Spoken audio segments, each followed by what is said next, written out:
에서의 아내는 모두 3명으로서 첫째 아내는 헷 족속, 둘째 아내는 히위 족속 사람이었습니다. 그런데 처음 두 며느리가 하나님을 경외하지 않고 부모를 잘 공경하지도 않아서 불화가 생기자 에서는 부모님의 뜻에 맞는 며느리를 구하려고 큰아버지인 이스마엘의 딸을 취하여 세 번째 아내로 삼았습니다. 그런데 에서의 부인들은 모두 이름이 2개씩 기록되어 있습니다. 첫 번째 아내는 아다 또는 바스맛이고 두 번째 아내도 오홀리바마 또는 유디스로 기록되어 있고 또 세 번째 아내는 바스맛 또는 마할랏이라고도 합니다. 이렇게 아내들의 이름이 2가지씩 기록된 이유는 에서가 에돔으로도 불리워졌듯이 한 사람이 2개의 이름을 가졌거나 혹은 결혼 후 새 이름으로 불렀기 때문일 수 있습니다. 결혼 후 남편이 아내의 이름을 새로 짓는 것은 그 당시의 풍습이었던 것 같습니다. 에서의 아들들은 5명만 기록이 있습니다.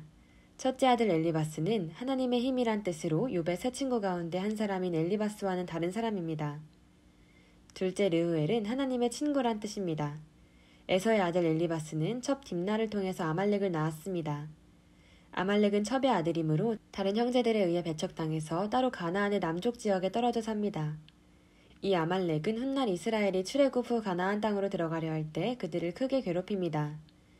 또한 이스라엘이 바벨론에 포로된 시절에 그들을 하루아침에 멸망시켜버리려 했던 하만도 아말렉의 후손입니다.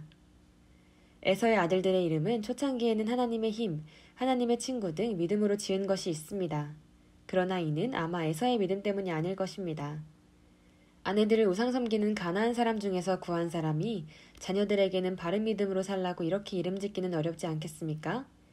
이는 에서가 부모님과 함께 살 때 낳은 자녀들이므로 할아버지 할머니인 이삭과 리브가가 손자들에게 좋은 믿음을 바라고 지어준 것이라 생각됩니다.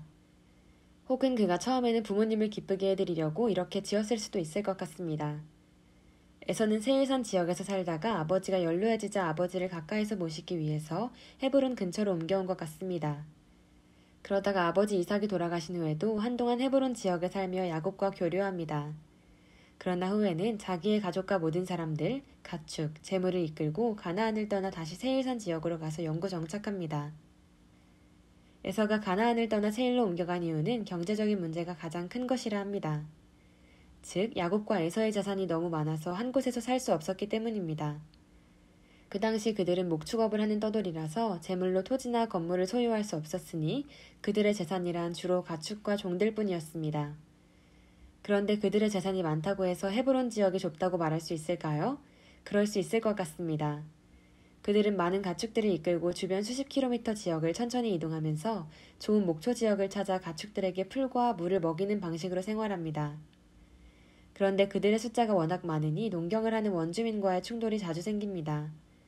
원주민 농민들도 자신들의 가축을 먹이기 위한 목초가 필요한데 야곱이나 에서의 집단이 지나가면 근처의 풀을 모두 뜯어먹어버리니 그들을 싫어할 수밖에 없을 것입니다. 그러므로 야곱과 에서가 지역 사람들의 영향력이 미치지 않는 산지 지역만을 찾아다니며 수천 혹은 수만 마리의 가축들을 먹이고 사는 것이 쉽지는 않았을 것입니다. 그런데 분쟁이 없는 제한된 목초 지역을 그나마 둘이서 나눠서 사용해야 하니 야곱과 에서가 가까이서 자주 얼굴을 보며 살기는 더 어려워지는 것입니다. 이런 이유로 두 사람이 한 지역에서 살기에 좁다고 느낄 수밖에 없는 것입니다. 그렇다 해도 가나안 지역에서 좀 더 멀리 떨어진 곳도 많은데 에서는 왜 요단강을 건너서 세일 땅으로 가게 되었을까요? 보다 근본적인 동기는 하나님께서 이삭의 축복 기도 중에 계시하셨던 예언 때문일 것입니다. 이삭은 야곱을 먼저 축복한 후 에서에 대해서는 내가 살 땅은 기름지지 않고 이슬도 내리지 않는 곳이 될 것이다라 했었습니다. 가나안 땅은 강수량이 충분하지는 않지만 지중해의 아침 이슬로 인해 농사짓기에 좋은 곳이었습니다. 그런데 땅이 기름지지 않고 이슬이 없는 곳이라면 산지나 사막이 되어야 하고 지중해에서 멀리 떨어진 곳이라야 할 것입니다. 에서는 아버지의 예언 기도를 통해서 가나안은 야곱에게 유업으로 주어지고 자신은 가나안을 떠나서 산지로 가게 될 것을 알고 있었을 것입니다. 그러므로 그는 자신이 가야 할 곳을 찾아 미리 가나안을 벗어나 세일산 지역에 가서 살고 있었던 것입니다. 야곱이 돌아오고 아버지가 연로해서 잠시 가나안으로 돌아왔지만 그는 결국 자신이 가야 할 곳을 알고 그곳으로 돌아간 것이라 추정해 볼 수 있을 것 같습니다. 특별히 사해 남쪽의 세일산 지역은 에서의 두 번째 아내 오홀리바마의 호리 족속들이 사는 지역입니다. 호리 족속들은 세일산 주변의 석회암 동굴을 거처로 삼았는데 지금도 페트라 지역에는 석회암 동굴이 많이 발견됩니다. 에서는 처음에 목초지를 찾다가 잠시 처가댁 쪽에 들렀는데 이때 호리 족속들이 그를 선대하므로 그곳을 좋아하게 되지 않았나 추정해 볼 수 있겠습니다. 에서가 자신이 좋게 보는 세일 지역에 영구 정착함으로 인해 하나님의 예언이 이루어집니다. 그런데 후에 에서의 후손들이 너무 번성하자 이를 시기하는 호리 족속과 갈등이 생겼는지 그들이 호리 족속을 몰아내고 세일 지역의 주인이 됩니다.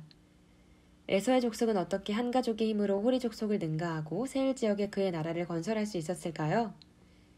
이는 그들이 아브라함의 후손이기 때문일 것입니다. 하나님은 아브라함에게 너에게서 여러 민족이 나오고 여러 왕들이 나올 것이라 약속해 주셨습니다.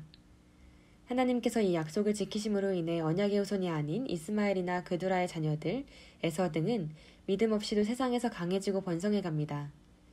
단지 약속을 지키려는 하나님의 도우심 때문에 에서를 포함한 아브라함의 여러 후손들은 각자가 가는 지역을 장악하고 자신들의 이름을 넣어서 통치 지역과 나라를 세울 수 있었던 것입니다. 이와 같이 아브라함의 믿음과 순종 때문에 그의 여러 자손들이 복을 받습니다.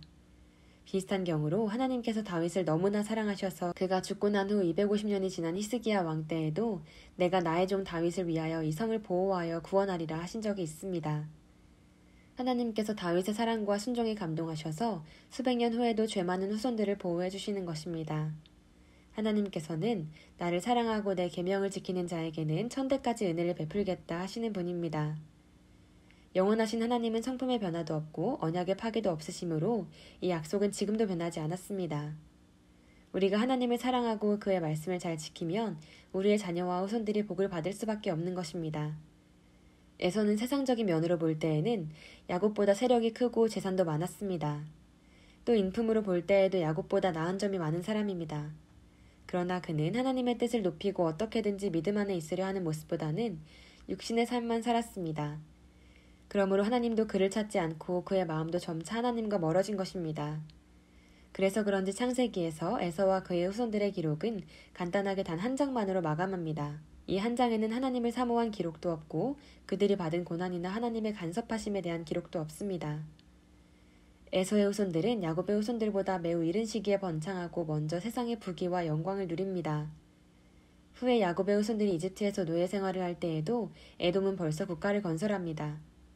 그에 비해서 야곱의 후손들은 많은 고난과 징계와 환난 등 하나님의 간섭을 받으면서 늦게 성장합니다.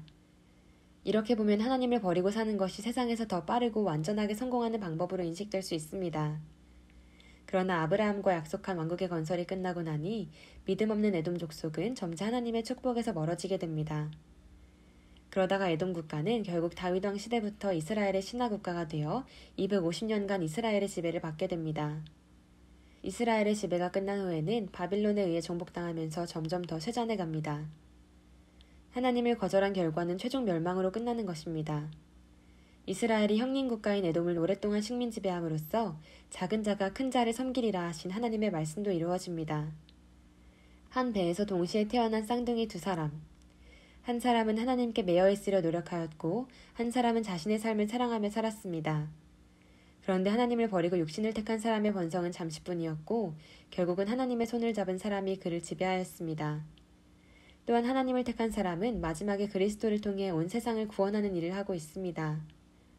처음에는 똑같은 조건에서 태어난 두 쌍둥이들이 각자의 선택에 따라서 어떻게 다른 길을 걸어가게 되는가를 보여주는 것은 진리를 깨닫기에 좋은 시청각 교재가 될 것입니다. 하나님은 세상 모든 사람들이 쉽게 이 두 가지를 비교해 볼 수 있도록 하기 위해서 두 사람이 엄마의 뱃속에 있을 때부터 두 국민이 내 태중에 있구나, 두 민족이 내 복중에서부터 나누이리라, 이 족속이 저 족속보다 강하겠고 큰 자가 어린 자를 섬기리라 말씀하신 것 같습니다. 이로 인해 사람들은 왜 큰 자가 작은 자를 섬기게 되는지 관심을 가지게 될 것입니다. 그리고 두 사람의 삶을 비교해보며 결론이 나기까지 자세히 관찰하게 될 것입니다. 성경은 이후로 믿음을 거절한 사람이 쇠퇴해가는 과정과 부족하지만 믿음의 길을 선택한 사람이 승리해가는 과정을 서로 대비시켜 보여줍니다. 우리는 두 사람의 이야기를 통해서 중요한 사실을 또 한 번 확인할 수 있었습니다. 하나님께서도 우리가 이 진리를 꼭 깨닫기를 바라시는 것입니다. 이제 우리가 선택해야 할 길은 무엇이겠습니까? 승리하고 성공하고 싶다면 그동안 우리의 부족했던 모습들을 돌아보고 이제부터라도 하나님만 사랑하고 그의 말씀에 순종하는 삶이 되어야 하지 않겠습니까? 시청해주셔서 감사합니다.